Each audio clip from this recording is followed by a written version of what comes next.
and it was like, oh boy. There's some pretty crazy stuff on this remaster. I was shocked. Like, in the past, even Cure remasters, which are on the whole not good, they haven't like messed with the record. In this case, they've absolutely changed two of the mixes. This is not just a remaster. Wendy Time is not the same song. Like, they've changed components of the mix. They haven't re-recorded anything that I can tell, but it is absolutely not the same mix that was on Wish. Like, there's no way. It's so different. And a lot of the changes they made are, they're not like, they're not earth-shattering. So, one of the things, we'll get talking about it, hopefully, I mean, if anybody even shows up, I don't know if we're going to even do this, but we'll see. I've got the tags refreshing, so I'm trying to see when and if they start saying anything. There's a bunch of people. Oh, there's people who got the, oh wow, someone just posted that they got the picture disc. So in the long history of awful Cure paraphernalia, the the picture disc thing is, oh man, not for me. I don't understand why they've been doing this, but every album's just been the album cover on, awful thick picture disc, and this is no different. I mean, at least it's not literally just a copy of the the album. It's the seashell bit. It's got, it looks like a pretty hot, darker, rich blue. That lends itself to splatter vinyl and kind of, current approaches to vinyl picture disc. So it could be okay. Is it going to sound very good? No. I mean, I would much rather still have the original vinyl than any of this. But one of the things, actually, while we're waiting, before I start the music, something to note that's really strange about this. The name of the album is printed on 3 sides of Wish. So this has been bootlegged because it goes for so much stupid money on Discogs. So if you're ever looking for this and you think you may have a real copy, you've got to make sure that you check that it's printed on all 3 sides of the spine. That's the dead giveaway. And then also, you really do unfortunately need to look at the runoff. And make sure that, in Europe especially, it had this. So if you don't have the insert, with the catalog ad, that's suspicious. But yeah, I mean, people will go to the trouble of making really good bootlegs of records like this because they have been selling for such dumb money.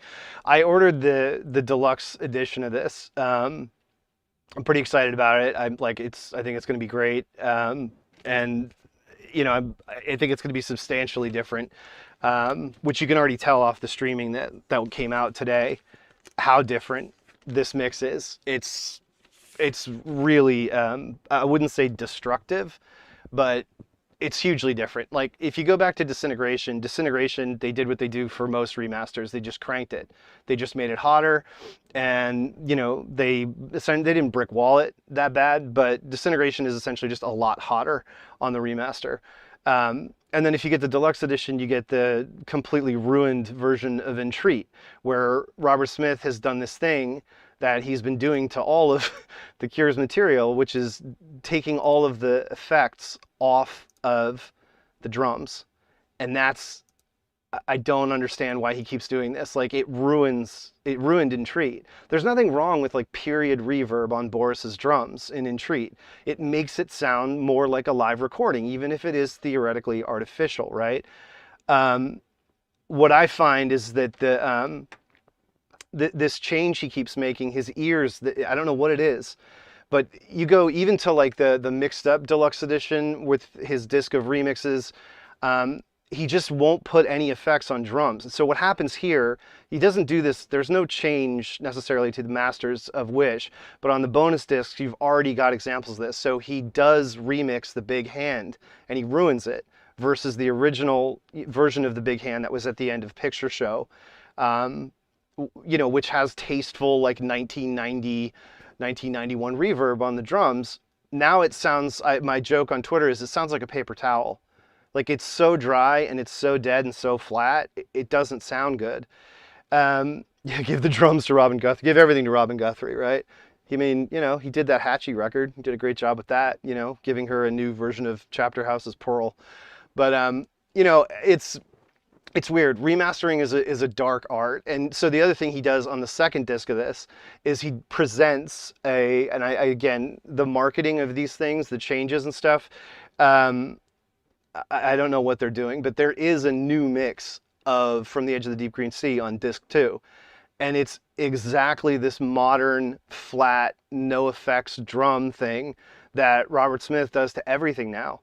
And it sounds awful. And all you hear is his vocals are turned up to 11 and the drums are turned up to 11 and there's nothing else there. So I don't know. You know, is this worth it? If I compare this, you know, and I'm wondering what's going to happen too, if he's going to reissue, remaster, show in Paris, or just a huge set of Wish live performances, because they professionally recorded and filmed so many dates on the Wish tour. There's an incredible array of live performances there. But the problem is, you know, the mix you're going to get now, based on what Smith and company have been putting out, is going to be totally flat. So how excited can I get about some, you know, 3 CD Wish tour retrospective that combines show, Paris, and like a ton of other great cuts? That was a solid tour. You know, it wasn't as good as the Disintegration tour. That's The Cure's peak. The Prayer tour, right there, one of my prized possessions for sure, that poster. And I just, you know, it's a strange issue with him. This is not the thing. It's starting Alex España. It's supposed to start in 5 minutes. I'm watching Twitter for when Robert starts. I'm just refreshing the hashtags and we'll see what we get. But yeah, so the second disc has got an incredible array of rarities, but they've been messed with, right? So Lost Wishes, to get more clarity, whoever mixed this, it says like the Dim D mix or something. And again, this may be theoretically the original mix, but they've used phasing to push the instruments apart and give it more clarity so they can get more treble on some of the tracks. And what happens is it creates a lot of phasing problems.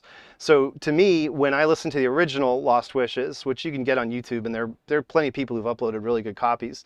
When I listen to the original cassette, or the CDRs that went around forever, Lost Wishes doesn't sound very good. It's never been like a polished mix. It's very much like a demo mix, but that's fine. It's better than like a 4-track. They were always cherished sort of artifacts, but what you get now is this attempt to improve and boost the sound. And what's happened to it is that it sounds like a bad MP3, the 4 classic Lost Wish tracks. So that's sort of frustrating. But there's a lot of really cool stuff on the second disc, particularly the complete 4 set of the initial demos for Wish, which show you how much different this album was going to be. So I have a podcast about this and about all but 4 Cure albums complete that I've been slowly eking out over the last few years. There's a Wish podcast on Spotify that I did under the Shallow Rewards channel. I did it last June or July. And I go into tons and tons of speculative, fan theories and critical, attitudes, and then my own passionate teenage fandom about this album. So, I mean, I don't want to rehash everything that I had to say on that podcast during this, but the 4 tracks that define the argument that I make in that podcast, that Wish is a complete 360 from where it began, are the original recordings of Big Hand, Letter to Elise, Wendy Time, and I forget which other one. But they show you that the record starts as a response to Baggy, essentially, to the Happy Mondays, the Stone Roses, and all that stuff. But then Shoegaze blows up right while they start working on that. So the initial presentation of A Letter to Elise, which I love, has this monster wall of sound Shoegaze guitar solo at the end of it. It's almost like End, the last track on this album. I Am Close. Okay, so apparently Robert Smith is 4 minutes away from the from the dressing room. He's tweeted, "I am close." So Ready, 3 seconds ago. I can't believe this. So whether or not it's him, it looks like Robert Smith is about to kick this off on the the listening party hashtag. So I've got it ready to hit play. I hope you all do too if you want to listen along. I'm not going to be playing the audio over the stream, so you can just take my audio and put it wherever you want in your room or your headphones and make your own little simulation here. I don't know how they signal this. At some point they say go or something, I guess. The last tweet, is he tweeting from his account or the Cure account? He is tweeting from the Cure account, so okay, great. We'll see what happens. Is anyone even watching this? 30 people. Sure, I'll keep going. This should get a lot of traffic. I mean, Tim does really... Here we go, on my mark. Okay, so Robert Smith says on my mark. I'm getting ready to double click here, and then I'm just going to let it play. I don't know. I mean, I don't believe there's any way to do this except refresh Twitter, so I'm just going to keep refreshing Twitter, and then we'll get it started. And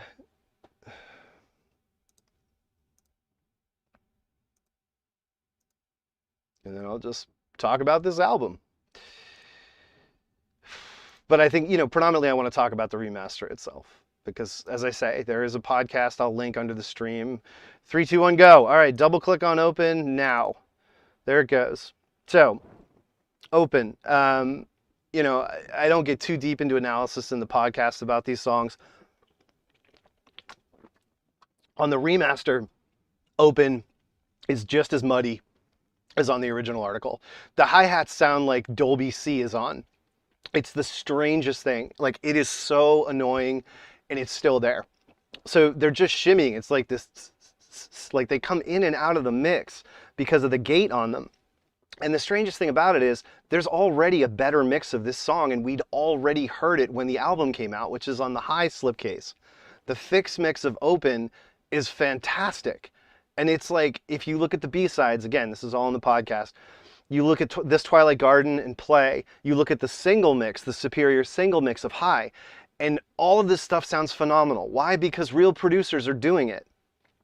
What happened with Wish, and again, whatever, the problem with Wish is that the Cure second-guessed themselves. They had a ton of this material finished and in the can, and they just completely turned their backs on it.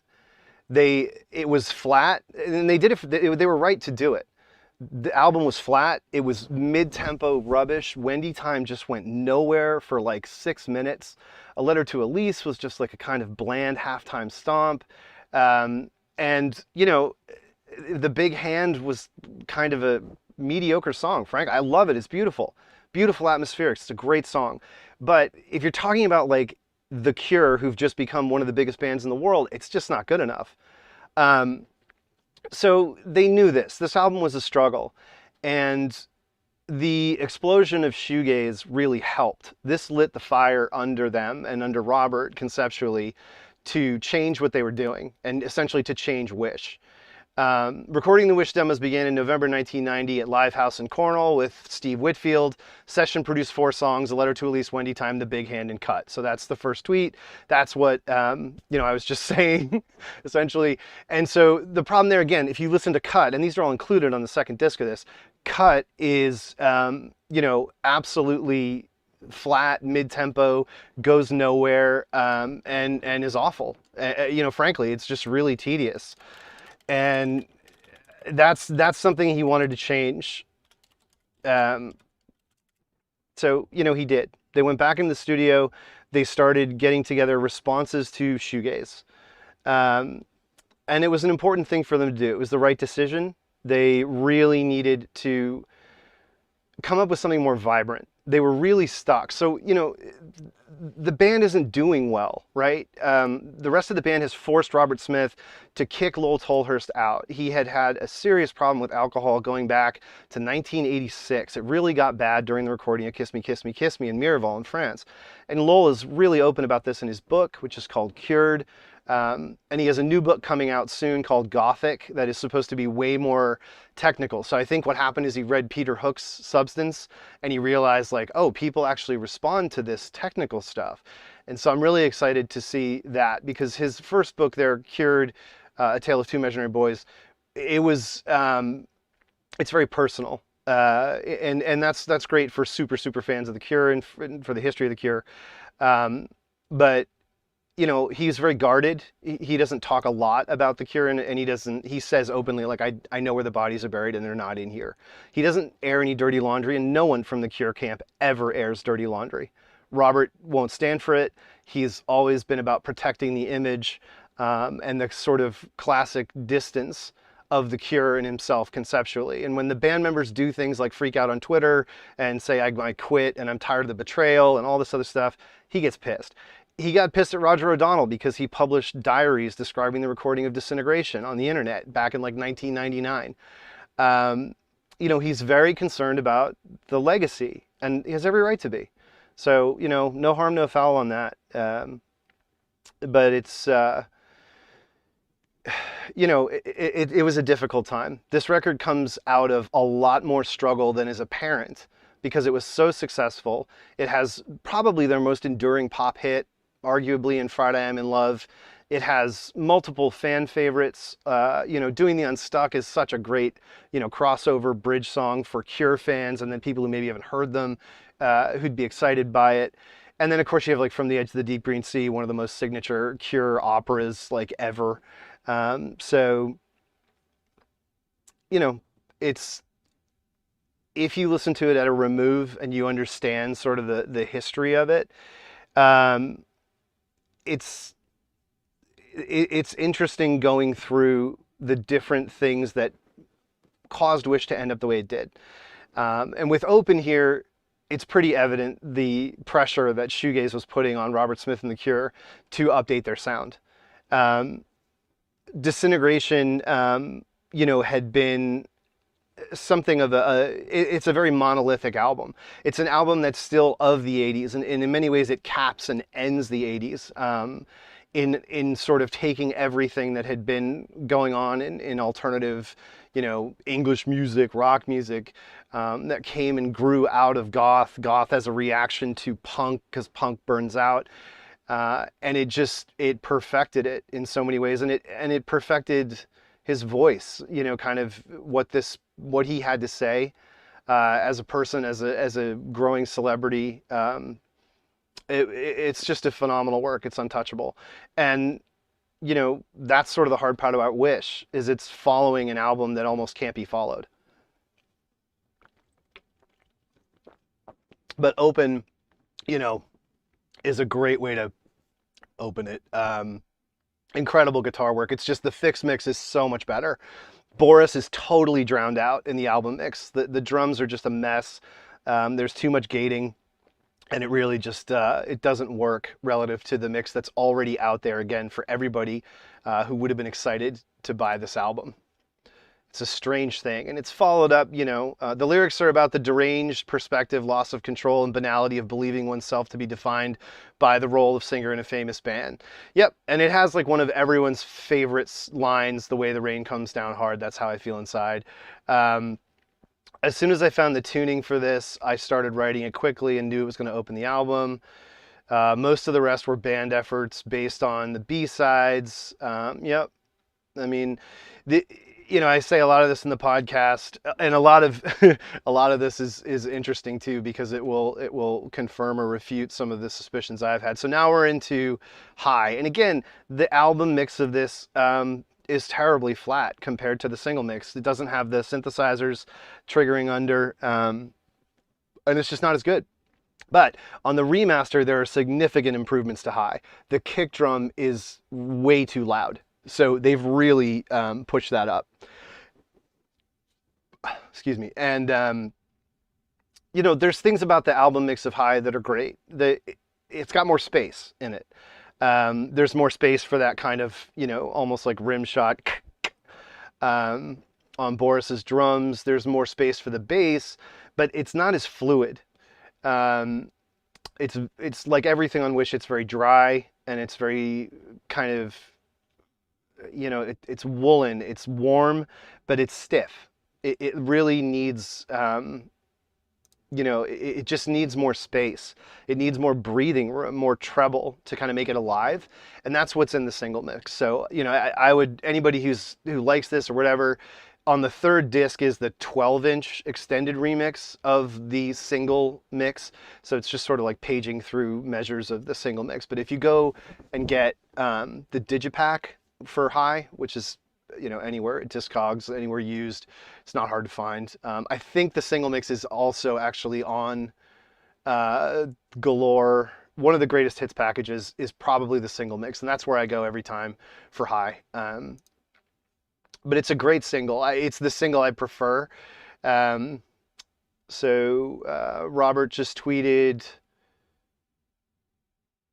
I love the way the bass 6 sounds on this album. Wish was recorded at the Manor. This is Jane Seymour's mansion. Engineered by Dave Allen, assisted by Steve Whitfield, produced by Dave and me, and mixed by Mark Saunders. And so this is the problem. Dave Allen was the Cure's producer throughout all of their big albums in the 80s. Head on the top through Disintegration is all Dave Allen, or Dave Allen with the band and mostly Robert's input. But Robert doesn't like put his foot down and start affecting the mix of their records until Wish. He basically says he thinks that Dave Allen's mix is too, dated 90s, reverby, whatever. And so they give it to Mark Saunders, and Mark Saunders just basically, brick walls everything. I mean, he doesn't actually brick wall it. This has still got a ton of headroom. It's still mixed very quietly. Because the loudness war doesn't start really until Oasis. But Dave Allen would never put a guitar anywhere near as loud in the mix as Mark Saunders did on Wish. It sounds like a different band, because the person who's been kind of structuring and creating the sonic markers all along for the last 6 years of this band is no longer in the picture. So we're into Apart. This song is way too long. So Apart's almost 7 minutes long, and it's beautiful. It's sonically beautiful. The lyrics are also great. His delivery is starting to get a little bit too sort of aching. I don't know how else to say that. I do say in the podcast, Wish is the album where Robert Smith becomes his own context, his own subject. This is the album where he starts singing about how hard it is to be a famous rock star. And everybody was okay with it because the Cure had blown up. Like, they weren't a secret anymore at all. They were playing 50,000 seat arenas sold out across America in 1989. Like, it was silly how crazy big they got during Disintegration with Love Song, and with just kind of like the Cure, had become a bigger zeitgeist kind of band for alienated youth, and there were more and more of them. And it's the whole, like, I refer to this as the pre-Nirvana utopia. Like 87 to 92, you have so many important things happen, from Jane's Addiction, the Cure's Kiss Me, Kiss Me, Kiss Me, Just Like Heaven was a big hit. And Disintegration, and at the same time, Depeche Mode's Violator.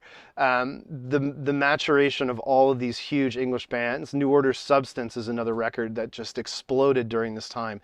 True Faith, Technique kind of didn't really hit very well in America. It was too much of a classically Balearic dance record, to really break and do much on American radio, which is still so conservative and boring.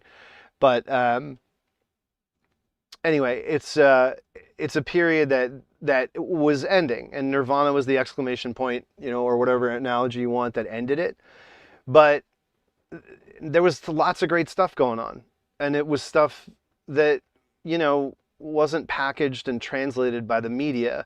It didn't get the attention that you would need to feel less afraid of embracing that band or that music. Like, you didn't have to worry about listening to Nirvana. Listening to Nirvana was cool relatively quickly, like within a few months.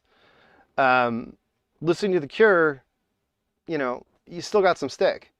You were signing up for a little bit of an outcast scenario, right up until this album. I mean, this album is when The Cure's normal. This album is when Violent Femmes fans, college rock, REM people, they're all buying Wish. I mean, Wish goes platinum, double platinum in America really quickly. And I wonder what those people would have thought of Apart. Like this really spectral, ghastly 6.5 minute dirge. Incredible guitar work in this. The guitar solo is just so beautiful.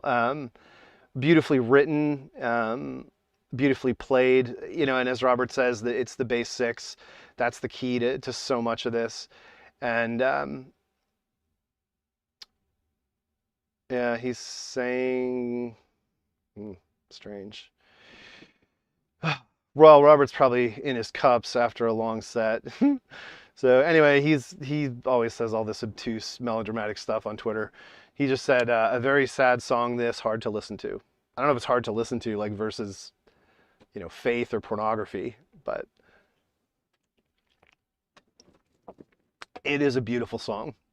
I mean, this To Wish Impossible Things. This is the dark, kind of somnolent, psychedelic thing that they had going here for this album in particular. And it really works. It's just that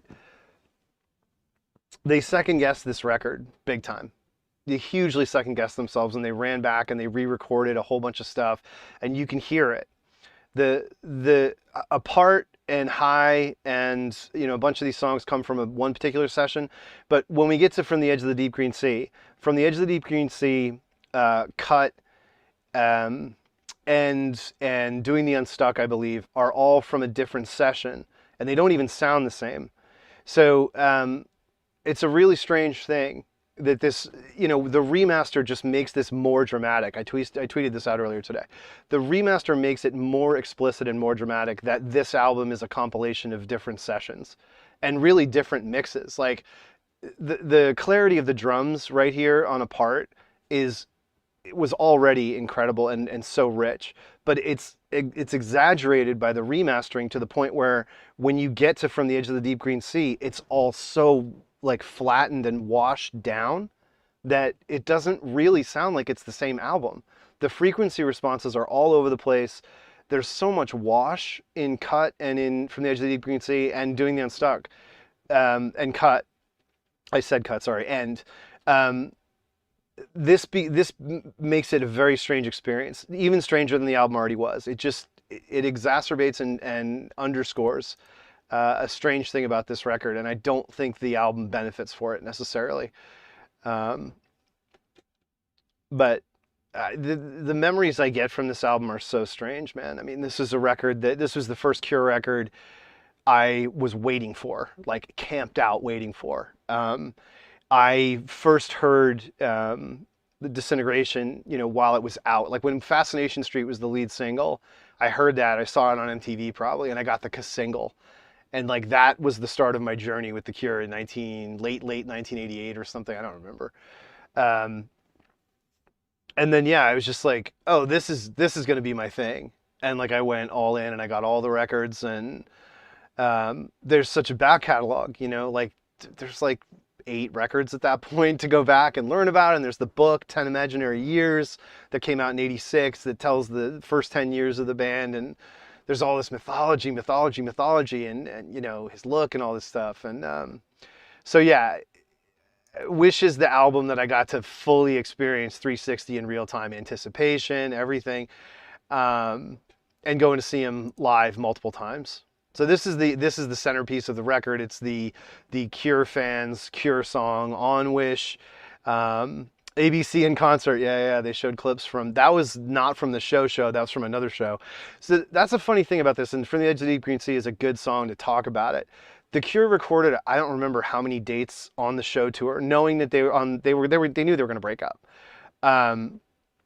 And they had a full English film crew using English PAL cameras and English power supplies. It was so incredibly expensive and impractical.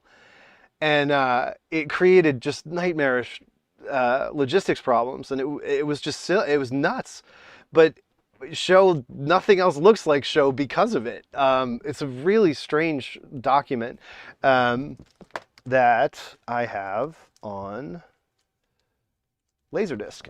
I have all the Cure's Laserdiscs. So there's show. This is from the tour in support of Wish, and this is the Laserdisc of that. Also, before Wish came out was a very important release called Play Out.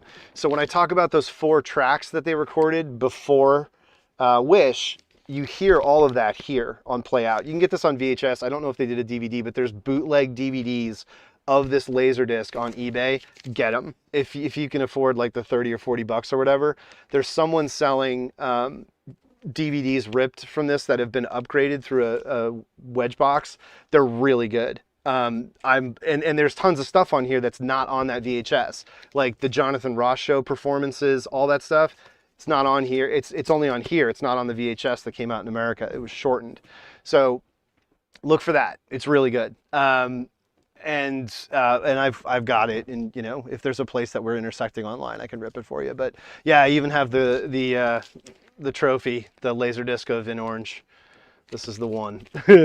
Like, this is the best performance of the band's career. But we're here to talk about Wish. So they went on this enormous tour, and there were tons of professionally recorded dates on this tour. There is so much material, soundboard, professionally mixed material out there from this tour. It's crazy. The problem is Smith was a fucking mess on this tour. Like, he was in really bad shape. Again, I'll try and leave those kind of sentiments to the podcast I already recorded. And you can go get that on Spotify. As I said, I'll repeat that because it looks like a lot of, well, not a lot, but you know, some people have joined and hadn't heard that. So again, Shallow Rewards on Spotify. I had done podcasts over the years about Cure albums, and this one in particular. You know, I have some pretty contrary opinions about what was really going on with the band at this time. It was not a good time. And when I saw them, Smith was really fucked up. Like, he was shit-faced. It got worse in the late 90s, but, you know, the Billy Corgan story, the famous Billy Corgan story, that happened on the Wish tour. It was weird. He was just in a really bad headspace. There's a bunch of interviews, too, where you can see that he's clearly, like, hugely hungover from the night before or, like, zooted, and he's a dick. Like, there's an interview where he shits on Tim Pope, and he's just like, the High video sucks. It's the worst thing he's ever done. It's not fun. Like, he just does some really weird stuff. He's nasty to people. And like, this is sort of the start of him really, you know, struggling and turning on and turning over this whole thing. Because he's become U2. He's become proper famous. And, you know, he doesn't like or believe in it or whatever, but he's still like rich, and the band is still selling millions and millions of albums and writing huge hits. Like, he struggled. He's a sensitive person with a bunch of opinions about, like, academic opinions about pop music, and having all of a sudden a place in it, it was a struggle for him. You know, he was already starting to have trouble, like, aging. A song about a very psychedelic trip. I'm not sure it ever ended. Yeah, so if you're not aware of this, Robert Smith was a massive acid head. He had stopped doing it after '83, the glove stuff, because he was really effed up. But during the Prayer tour and the Disintegration tour, he got way back into acid, like huge. And then he got big into ecstasy. And Wish is totally about him, like, just being out of control, partying all the fucking time with XFM, with, you know, Sean Hughes, the BBC celebrities. Like, Smith they won the Brit in 1990. I mean, this band was as big as you could get as a band, you know, not as a dance pop thing. He appeared on Top of the Pops, Jukebox Jury with EMF, and they played unbelievable. And Robert was like, well, you know, this is a nice pop ditty. It remains to be seen if they do something else. And then there was the journo on it, I think, who was like, hey, you know, why do they need to do anything else? Like, why do you got to treat everything like it's this great grand scheme or whatever? And he's totally right. And then they bring EMF out. They walk out behind Robert Smith. It's the most awkward thing. Like, it's on YouTube like everything else. And so are those interviews I talked about where he's like just being kind of a prick. And, you know, the other thing, too, while we're on the subject of live and touring and the trouble they were in, Simon totally fell apart on this tour. Bad. He had to be replaced by another bassist for the European leg at the end of the show, at the end of the Wish tour. He was that bad. They called it Plurzy. Yeah. It's tough, man. You know, these guys all grew up together. They've known each other since they were kids. The psychology of being in this band, particularly for Simon and Robert, man, it's messed up. It's just messed up, and it's messed them up at various points. You know, if you don't know, Lowell Tolhurst has a podcast with Budgie. the drummer from Susie and the Banshees, the Creatures, the Slits. Him and Lowell do a podcast called Curious Creatures. They've been doing it for quite a while. It's excellent. I make it a point of listening to every episode. They had Martin Atkins on recently. So good. And they've told some really great stories. But they, when I talked about the whole dirty laundry thing, Robert doesn't like stuff getting out. Yeah, there's totally a gate on where they go. It's not tawdry. It's very light. It's very positive. And listen, these guys are both sober too. So they're working on their sobriety. I don't want to be sarcastic about that. That's real shit. Lowell and Budgie are in a different place. They have a different way of dealing with that stuff. And their podcast is very, very straight and narrow because of it. And you just have to respect and accept that. If you want all that dirt and all that crap, listen to my podcast, because whether I'm right or wrong, I say it. Remorse, my finest Jimi Hendrix wannabe. So this is the nightmare. They changed this song. It's crazy how much louder he made the vocals on Wendy Time. So he's comparing this to a Jimi Hendrix joke. Wendy Time is just like dressing up. It's one of the most stubborn things Robert Smith has ever done. He will not let this song go. He keeps shoving it in everyone's face, and it's just like, it never worked. It was never there. You never had it. It's not a good song.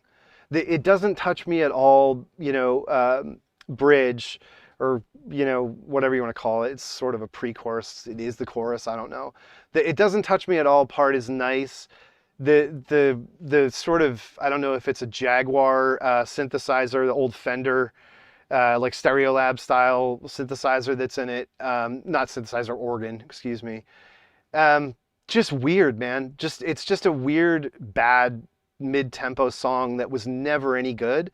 And they made it as good as it could possibly be on Wish. They absolutely did. They sped it up. They gave it more swing.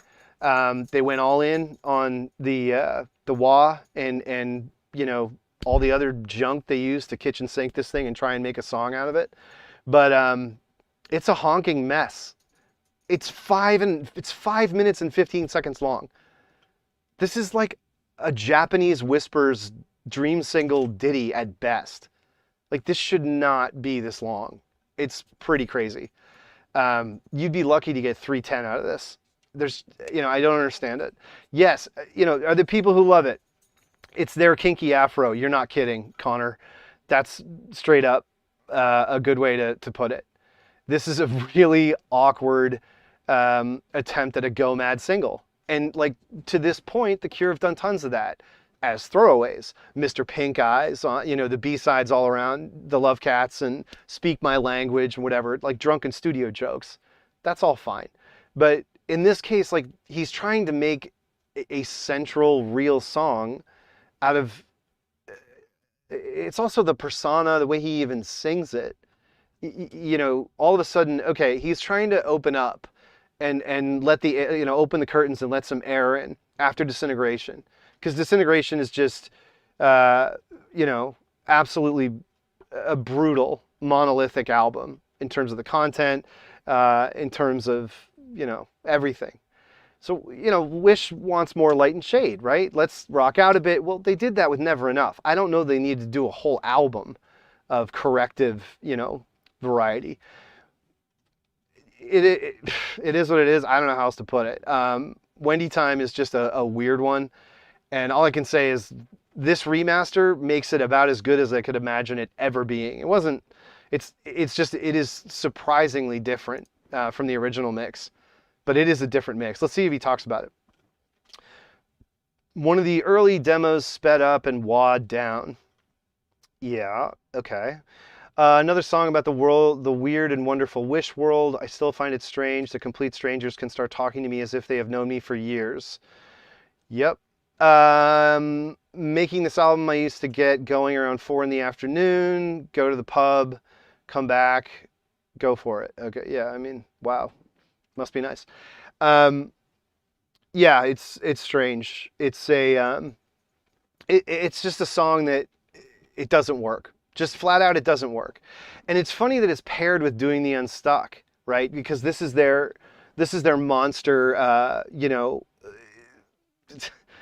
floodlights to the sky, beaming, shit-eating grin, let's go crazy, forget everything, forget your troubles, throw the suitcase out the window song coming up. And Wendy Time is like this sort of shade of it, where he's trying to get that out there and to represent that, that I'm not doom and gloom, I'm going to shake it up, etc., etc. Fans don't need that because we've gone back and we know the Love Cats and we know, Why Can't I Be You and all that, the crazy singles and Hot, Hot, Hot that the Cure have done over the years. But new fans who came to them because of Love Song, let's say, and had barely heard any other material, Wendy Time is, I don't know what it's supposed to be. I mean, to me, the best example of them shaking up their sound probably ever, would be Harold and Joe, the B-side to Never Enough. That's all they ever needed to say in terms of touching on other genres and baggy and Euro dance and all that stuff. Harold and Joe is a monster, awesome curio in their catalog.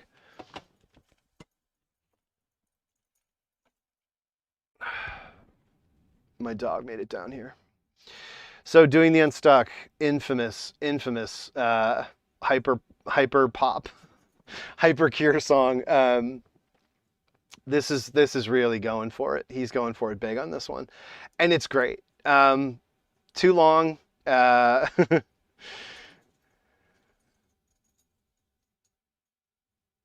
Pearl would add their thing, then I would sing. Boris would add final bits of weird stuff. Blah blah blah.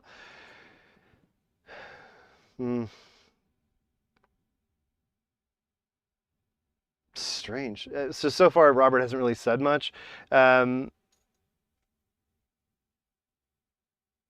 He put together a weird series of tweets where he's basically saying he and Simon and Perry really made the record, and like Boris and Pearl would take off. Okay. I guess that's a weird comment to put out there, but all right. Emulator sample. Yeah, that's right. So this one samples the Emu 2, the Emulator 2. This is just about the most carefree, abandoned, and happy we ever got. I'd agree. The charge into the guitar solo in the center bit of this song is just fantastic. This is, to me, doing the Unstuck, despite the fact that it's a little bit dippy. The whole thing of it's supposed to have the word fuck in it, and then it's like wink wink doesn't. I always thought that was just so cheesy and such a tawdry academic pop song move. I don't know. But there's no question, like, he's occupying this really hysterically upbeat headspace, and it really works. It's transportive. It's legitimately powerful, this song, and they really cranked it up. It is so fast. It's like shockingly fast, I would say. If you compare the 16th speed songs on this record, Cut and Doing the Unstuck, compare this to like any band you've heard recently that is theoretically a proper rock band or seen live. Like, this song is out of fucking control. It's totally off the rails tempo-wise. It is so fast. And it's tight as hell. And yeah, it really works. I mean, if I'm in the right mood, the song is perfect. And like I said, the sonics that we're getting into here as we get into the third quarter, back half of the song, are just so powerful. They really are about the best, honestly, that they ever got. It's like, to me, it's Fascination Street. This one, in terms of overload songs with like 50 tracks of guitar and 50 different little licks. Doing the Unstuck is one of the best. It's just that this whole intentional aspect of wanting to go upbeat, particularly when you've just come out of Wendy Time, which is this awkward attempt at mannered kind of pseudo sexy, swagger, I don't know what, and you're about to go into Friday I'm in Love, the most pure pop song Smith really ever writes. this central part of the album is, it kind of stands on its own as the upbeat core of the record. Because then you come out of Friday I'm in Love and you go into Trust, which I have very strong opinions about as well. But it's an album that just is not nearly as cohesive when you spend time with it and really live with it.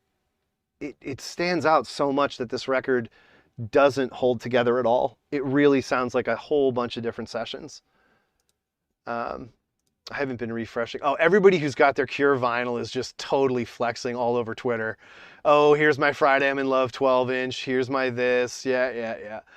I Wanted Doing the Unstuck as the third single from the album, but was ignored by the powers that be. I don't believe that. That's absolutely ridiculous that Smith is saying that. This is the only other single on the album. It was prepped for a single, but they ended up not investing in it, and so they put it out from show live. This album came out at a weird time because grunge blew up, and I talk about this too in the podcast about it. So despite the success, like High did okay, it didn't do great, and this album wasn't cheap for the label. If it wasn't for Friday I'm in Love, this album would have been a disaster for The Cure and for Elektra and Polydor.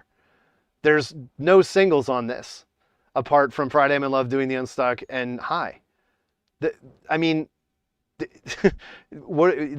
got to rely on the audience that bought all those copies of Disintegration, essentially, without Friday I'm in Love, Doing the Unstuck, and High. And again, High is like a New Order song. It's not like a big hit in the way that Friday I'm in Love becomes. And so, you didn't have to be a genius to look at this record from a record industry standpoint, knowing how expensive it was to make an album work. There's a lot of payola. And I don't necessarily mean directly paying radio stations to play the songs. I mean, just the literal investment in promoting and marketing an album is a form of payola. And it ain't cheap. And The Cure's tour wasn't cheap. Recording this album wasn't cheap. And, 2 million copies, that's like break-even stakes for a major label on a huge investment at this time. I mean, Def Leppard had sold, theoretically, it's fake, but they had sold probably legitimately 10 million copies of Hysteria. Theoretically, marketing, they say they sold 17 million. That's bullshit. But 2 million is par for a band of this stature with this much of a machine behind them. This album was nowhere near as successful as a major record label or the record industry would need it to be. It was successful for the band, and it's a huge album, and The Cure are a huge band in the canon of alternative music, but it's all in aggregate. You're selling, a few million people 10 records, so that's 30 million albums you've sold lifetime. That's not 30 million people buying one album. It's a totally different equation. They're a catalog band. They have an enormous audience, but that audience's loyalty is the reason The Cure have been a profit center, not their hits. They're not that kind of band. They never have been. We didn't play this live for a long time. I thought it was too happy, but now it's become a wonderful moment in the show. We played it tonight in Amsterdam. I remember feeling happy after the first take and seeing everyone waving at me through the glass. I wrote the words on the way to the studio. It was so much easier then. It took my...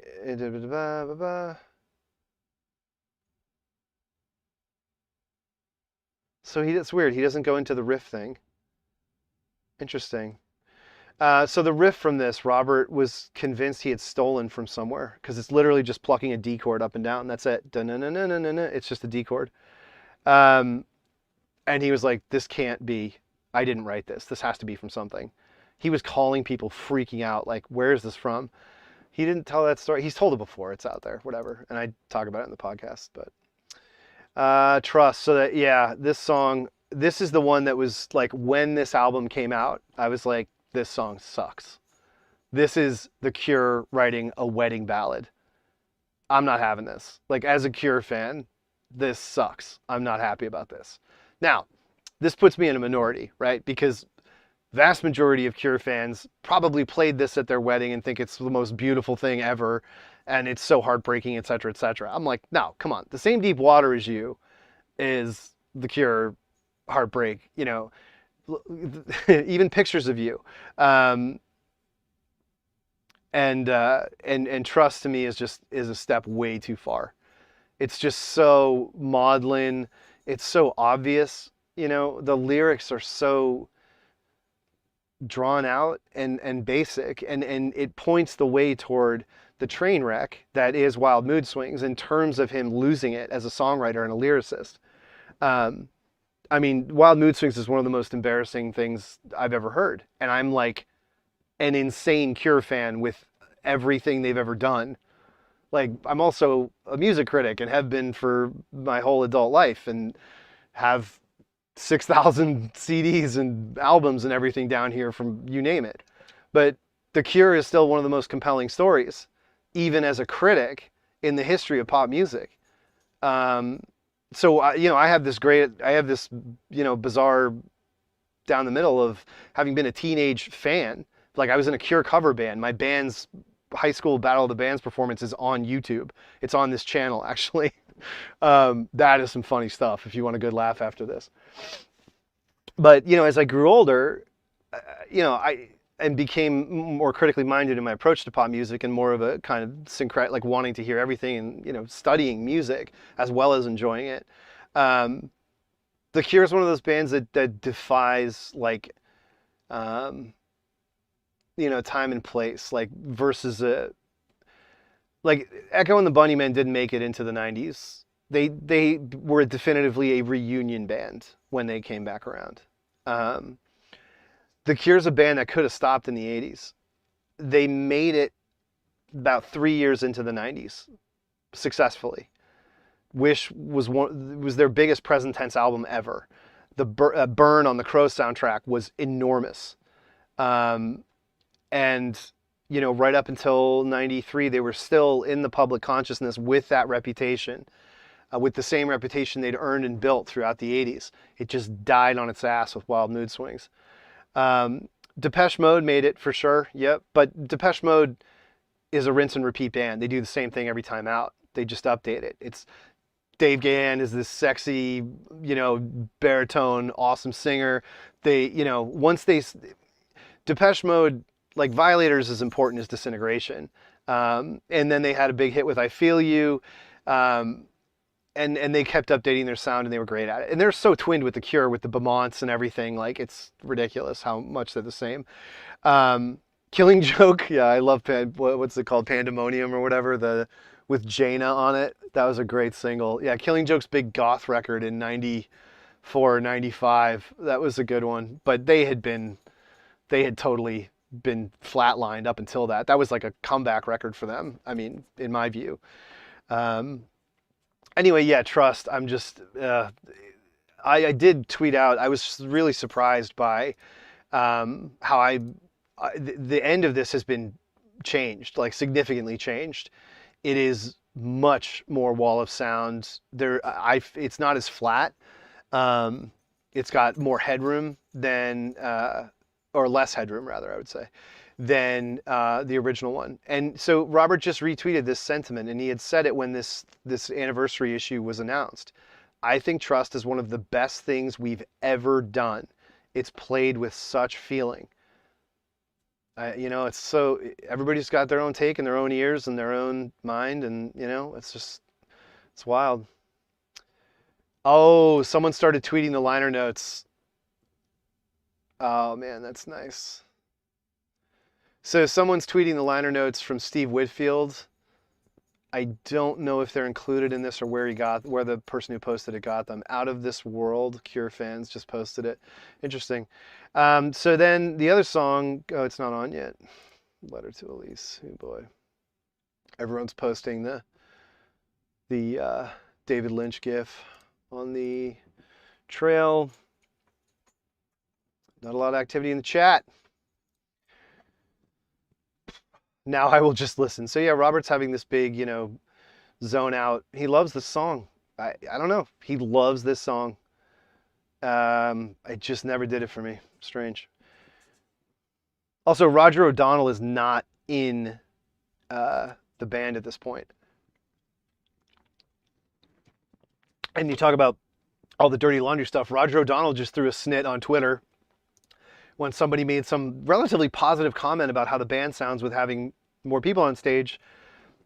Roger O'Donnell was like, oh, like I need someone to help me play these songs I've been carrying for 30 years in concert. Like he got all pissed. He thought he was being slighted. This is awkward. Letter to Elise, another one they ruined. So the original demo of this, I say this in the podcast, there's a version, one of the prep shows right before they went into the studio for Wish was at the Town and Country Club. And that was bootlegged really widely. And on the Town and Country Club boot, there's this great version where Pearl, who was then Pearl, plays a kind of a distorted guitar line and a bend over it. And it's so much better than the tinky tonk, toy piano crap. Twitter was a mistake. Yeah, Twitter is a mistake. And so this version is the result of, like I was saying earlier, Wish is a reaction to the arrival of shoegaze. It's sort of, they've already been through a response to baggy and to dance pop.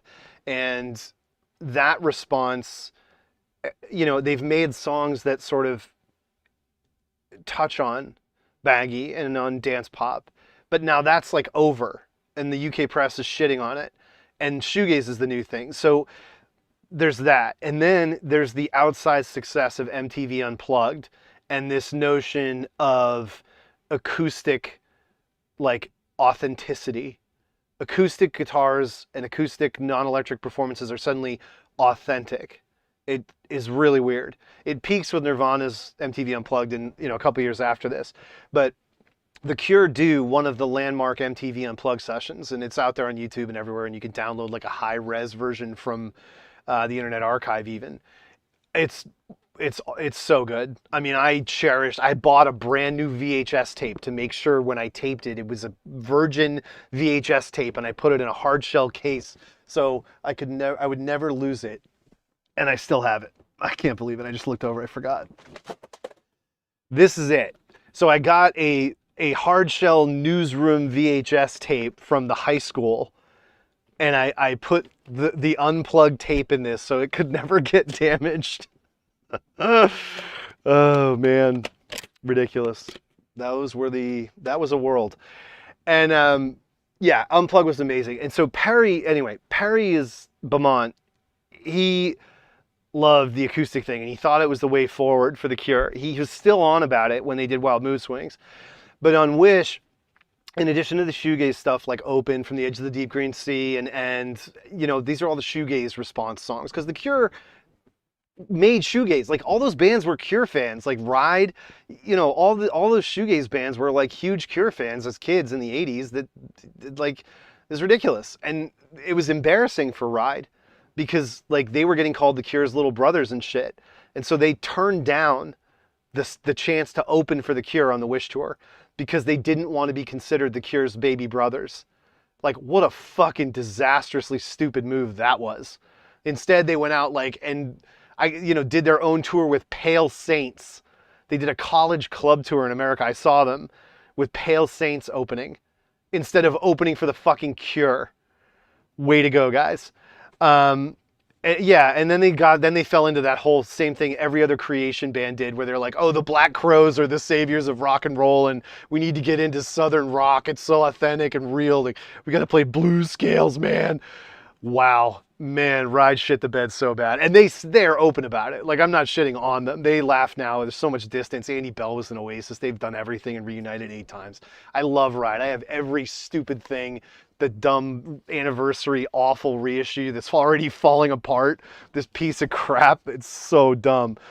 Sire did this with Ryko and it's like falling apart. The anniversary edition of Nowhere featuring the ungodly remix of Vapor Trail by Robert Smith, where again takes all the effects off the drums and puts this 3-second delay on the vocals perpetually throughout the whole song.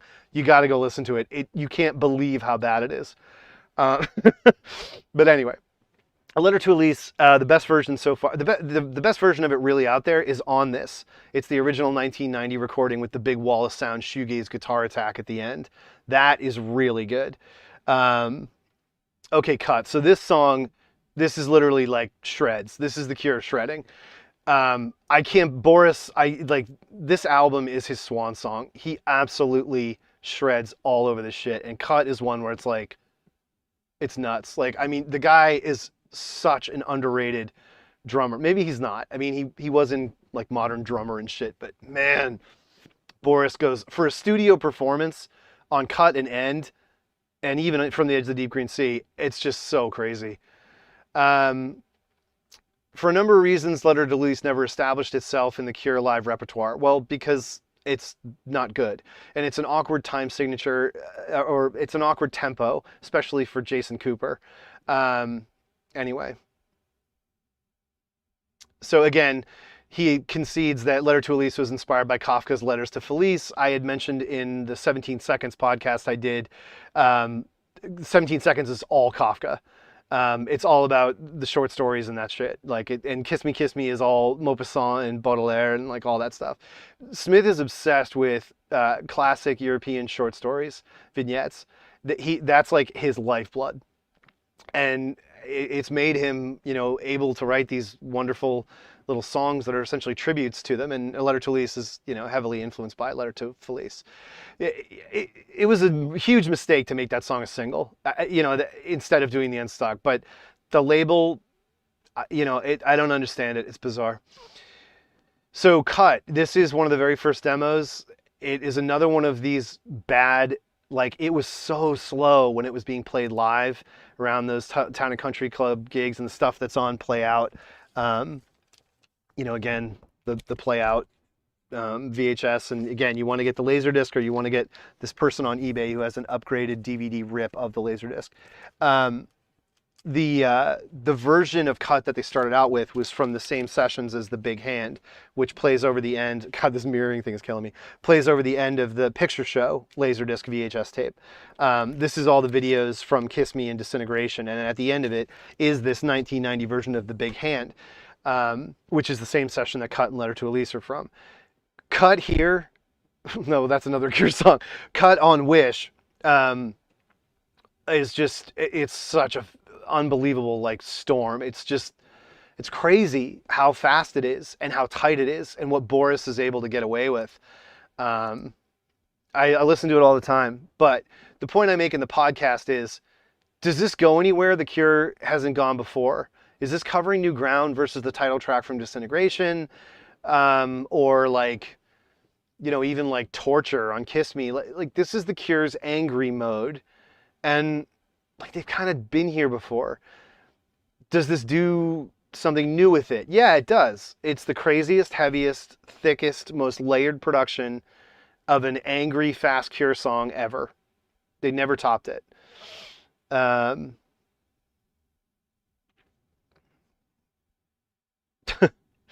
sweet. And so, you know, it's great. It's a killer rock song. It's a killer shredding song. But it's too long. All the songs on this album were too long. And it was really a struggle. A lot of these songs were around for years, you know, almost 2 full years, some of these. Wendy Time, Letter to Elise, Cut, they'd been around for so long. And, you know, the stuff that he really, you know, quote, writes for it, you know, changes it. It's like he couldn't find the inspiration for a long time, and then he found it, and they were already in the middle of working on the album. And so he went back and you know, redressed that, taking the newfound inspiration and applying it by whipping out literally superior songs in no time at all. Because it's not about how much time and songcraft and whatever. It's the inspiration. And you hear it on this record. The songs where they're not fighting with it, and they haven't been fighting with it to get it right for a long time, they're the best songs on the record. Because they just roll off. Friday I'm in Love is probably the best song on the record. Like, the ditty. Because it all comes together and they're all excited about it. And I've said this before in relation to a million bands. It's like, if you don't get the song to tape while it's still new to you, if you've been playing it for too long, if you've been playing it live and people already know about it, and then you go in the studio, it's going to suck. Even if it's the best song you've ever written, you have to get it while it's new and while you still believe in it and while it's still fresh for you and exciting for you. And you can't predict that. So the main thing I would say about Cut is that despite the fact that they fought with this song for over a year to make it any good, they did. This is the best that this song could have ever sounded. They got the right tempo. His vocal performance is through the roof. I mean, he is blasting on this shit. And it fills out almost 6 minutes. It could have been shorter, but they get it done. But I think they vamped a little bit. So this is interesting too. So To Wish Impossible Things, one of my favorite songs on the record, gorgeous ambient sort of piece, very somnolent, all those words. But it shouldn't be on the album, and neither should Wendy Time. Wish should be 10 songs.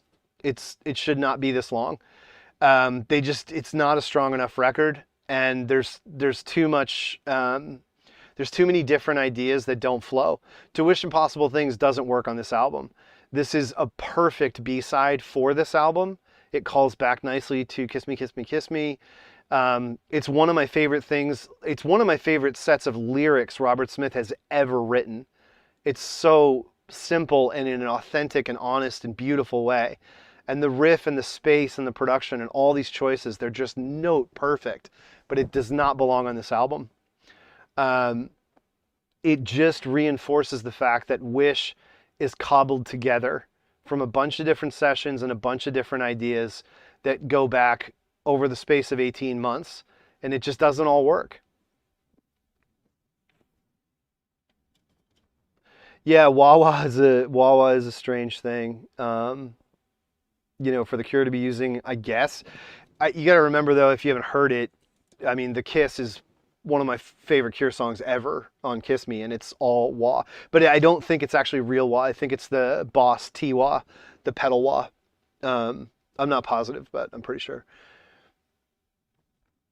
Yeah, no, and Jake, I say that in the podcast. I think my suspicion was that when you listen to these demos on the second disc of this, I think it supports my contention, which is that as Robert started to listen to what they were putting together, he thought it sounded too much like Kiss Me, Kiss Me, Kiss Me, and it was too regressive.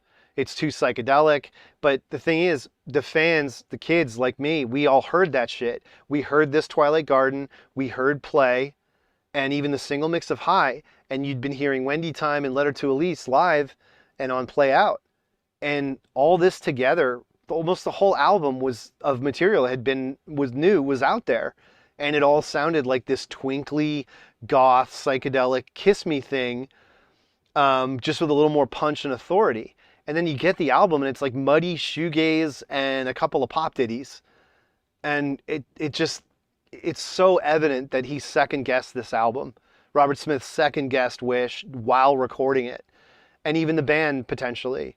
The process of recording the album was interrupted by their reaction to influences they should have been working through before they went to the studio. And this is sort of the problem that the Cure have had since Kiss Me, but it's been a blessing and a curse. They live in these manners while they're recording. They have no responsibilities.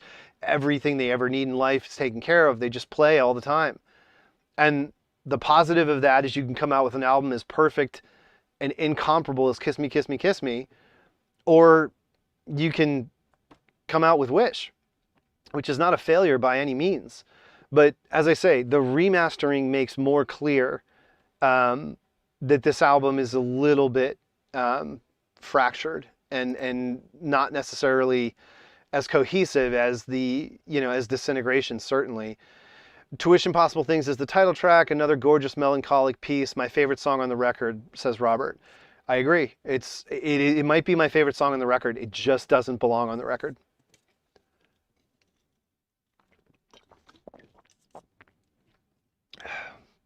God, I used to love this song. Talk about a repeat offender on mixtapes for a girlfriend. Oh yeah.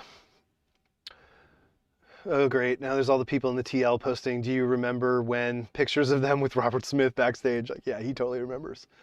He never forgot you. Feels like a breakup record. Was I bummed out when it came out? I was only bummed out on Trust and Wendy Time when it came out. But I was hardcore bummed out on those. And I thought Letter to Elise sounded stupid and like studio too, it was too polished. I didn't like I didn't like the fact that you could tell that the unplugged version of Letter to Elise completely changed the way they were going to do Letter to Elise and turned it into this. The initial version, where the kind of xylophone toy piano thing is beaten down, and like I've said already at the beginning here, this big shoegaze guitar solo comes in at the end. To me, that's what the song should have been. It wasn't slick enough. So here's End. This is, to me, it's way up there. I mean, it's one of my favorite Cure songs of all time. I go off on the podcast about this album. Again, Shallow Rewards on Spotify. All my old podcasts are out there. This song there's a bunch of bootlegs of it. Just look for Town and Country Club 1991. It's been bootlegged like 50 times. The original one has a yellow cover with green writing using the mixed up font. That's the one I had on CD. End is this. I mean, when you talk about the metatextual aspect of being a rock star, nobody ever wrote a better last chapter ever than Robert Smith did with this song. He should have stopped the Cure for like the rest of the 90s. And if he had, imagine if this is the last thing the Cure does until Blood Flowers. Like, people would have freaked out. They would have sold out 30, 50,000 seat arenas. But he blew it by all the crap he did in between this and Blood Flowers. And that's why Blood Flowers is only like okay, because there's all the 5 years of dog shit before it that we had to sit through. And the tours were so awful and embarrassing. And so because of that, that screws up the Blood Flowers tour, and it has to be in smaller venues, and when it should have been in big venues.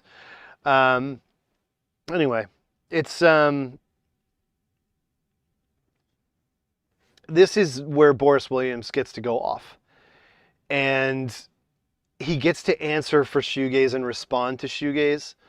And I mean, as a drummer, like having played since I was 14, it's just so awesome, like hearing him really unlocked and unchained. Because the Cure is, being the drummer in the Cure is a very specific job. And again, this is stuff I get into in the podcast. You don't do fills. And this is why Wild Mood Swings is one of the many reasons it's so bad, is you have other drummers doing like just throwaway fills.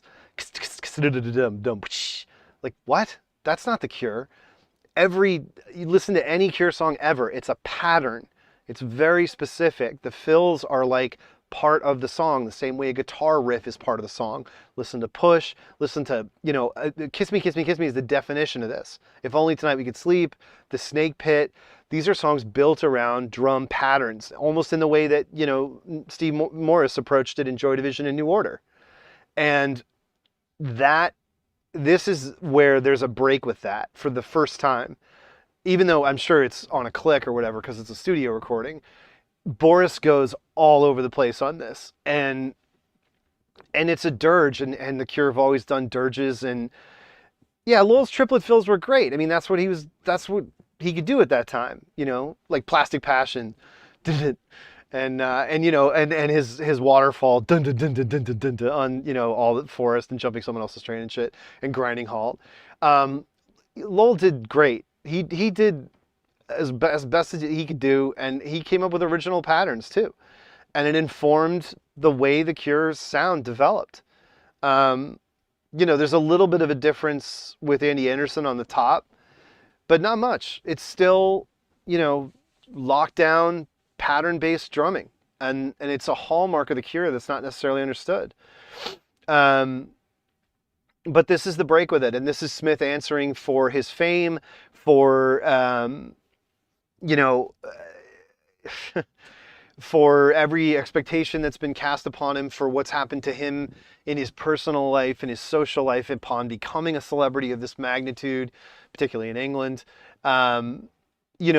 it's also him answering for shoegaze, right? Because this song is like the big shoegaze drone with the crazy shoegaze drumming all over it. And that's, you know, it's so unlike anything else in their catalog. And there's the ironic, sarcastic do-do-do-do-do's. You know, putting a pin, burying himself essentially, burying the Cure contextually. It's such a remarkable decision, and it's so well done. And I just, man, it's an academic thing. It's a music critic notion. It's silly, and it would never have happened. No one of his status or stature is going to be like, this is a perfect time to stop my band's discography and pick it up again later when I can be re-celebrated as, you know, rock royalty. No, obviously. But in retrospect, in the rear view mirror, if you had stopped The Cure with End and with this album, and just the lawsuit with Lowell, all the problems they were going through, and just stop and get that stuff dealt with, and then just let Britpop happen. Like, why would you put a Cure album out in 1995 during the peak of Britpop? You know, Different Class, Park Life, like, what the absolute wrong time for Robert Smith to try and contend with pop music. He had been displaced. Everything he stood for, everything he influenced, everything The Cure had contributed to and accomplished was temporarily irrelevant because of the nationalistic Ahmad Khan's bullshit of Britpop, which I also love, but you got to compartmentalize these things. The Cure didn't work anymore. After Nirvana and after Britpop, they didn't make sense. You know, they're not going to realize that. They're not music critics and academics, and why would they ever, you know, take an opinion or a position that they weren't allowed to or appropriate for a particular time? But when you compound it with how bad Wild Mood Swings was, somebody should have... He was too famous and too powerful. No, he wasn't going to listen to anybody. But like, somebody should have... It would have been great if somebody had been able to get through to him and be like, this isn't your time. Like, you need to go away for a while. That's what the big boys do. You need to just step back. This isn't a good time for The Cure to be out there.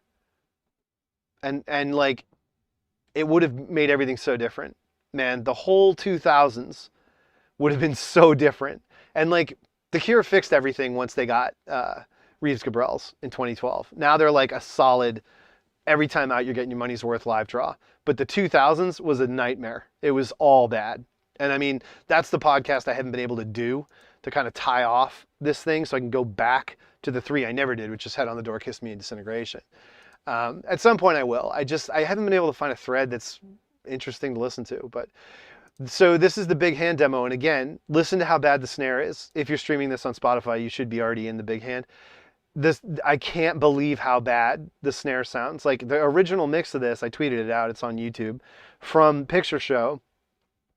It was like I burned that tape down. Like, this tape is damaged. Where is it? This tape is damaged from me rewinding the Big Hand. And look where it is. It's at the end of the tape. Because that was all I ever really wanted it for, was to listen to the Big Hand on it. And it's got lots of period appropriate 1990 reverb on the drums. Robert Smith has got this thing in his head now. He cannot stand effects on drums, and they sound so bad. The classic example, and I said it already, but for anybody who's just joined, because we're up a bit, is what he did to Entreat, the live album from 1990. It's appallingly bad. It's included as a bonus disc on Disintegration's Deluxe edition. And if you get the original Entreat, it's wonderful. I mean, half the songs were already out there as B-sides to the Lullaby and I think Pictures of You CD singles. Like 6 of the songs on Entreat were already released via that. Disintegration, Last Dance, and some others. They sound great. They're mixed perfectly. They sound like good live recordings. But he's just got this thing now, and it's not just live stuff, it's everything. And this mix of the Big Hand is not the original mix from 1990. It's not a remaster, it's a remix. And he's taken all of the room reflections and shapes off the snare. And it sounds awful. Like, the guitars sound great. The bass even sounds pretty close to what the original did. But it's just so bad. what he did to the drums, and he keeps doing this. He just signed off.